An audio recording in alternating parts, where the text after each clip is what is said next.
ឆាណងបន្លែធម្មជាតិដាំខ្លួនឯងនៅក្រៅផ្ទះផ្លែល្អមែនទែននិយាយពីដើមវិញឡើងទៅហួរចាំថ្ងៃណាមួយទៅថតដើមម្ដងឲ្យមើលម្ដងថ្ងៃនេះថតដើមម្ដងអត់តាន់ទេមកថតពីវិធីធ្វើ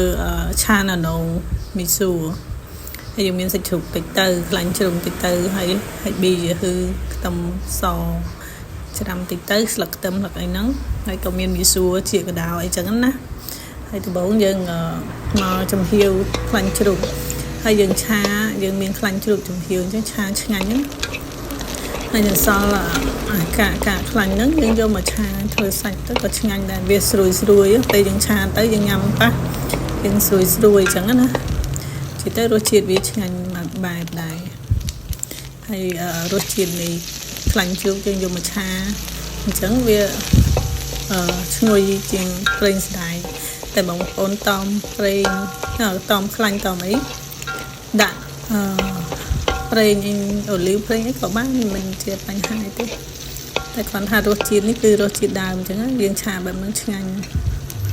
ហើយយើងឆាកំប៉ុងខ្ទឹមកំប៉ុងអីរៀងឡើងក្រហមតិចទៅដាក់ហាច់ប៊ីគឺអីចូលទៅកូរមួយគ្នានឹងទៅដើម្បីឲ្យវាមានក្លិនឈ្ងុយចេញពីហាច់ប៊ីហ្នឹងណាពេលយើងដាក់មីស៊ូដាក់សាច់ដាក់កណ្ដូងទៅធំឈ្ងុយឆ្ងាញ់តែម្ដងទៅវិធីនេះខ្ញុំឆាចេះតាមអ្នកម្ដាយចេះតាមអីមកយូរហើយឆាតែអញ្ចឹងឯងញ៉ាំឆ្ងាញ់វារៀងស្ងួតបន្តិចហ្នឹងយើងកុំឲ្យឆារៀងសើមពេកហើយមីស៊ូនឹងដែរយើងយកវាទៅត្រាំទឹកឲ្យវាឡើងរីកបន្តិចទៅណាហើយវាឡើងតុនសរសៃមីស៊ូហើយចាំយកមកឆាអញ្ចឹងយើងឆាសាច់ឆាអីរៀងឆ្អិនល្មមយើងដាក់ជីកដោដាក់អីឆាឲ្យវារៀងឆ្អិនអស់ទៅចាំមកយើងដាក់បន្លែជីកដោហ្នឹងយើងត្រូវការឲ្យឆ្អិននេះដែរឲ្យវាឆ្អិនស្រួលបួរដែរកុំឲ្យឆៅជាវាងញ៉ាំទៅអាចឈឺពោះឈឺអីអញ្ចឹងណា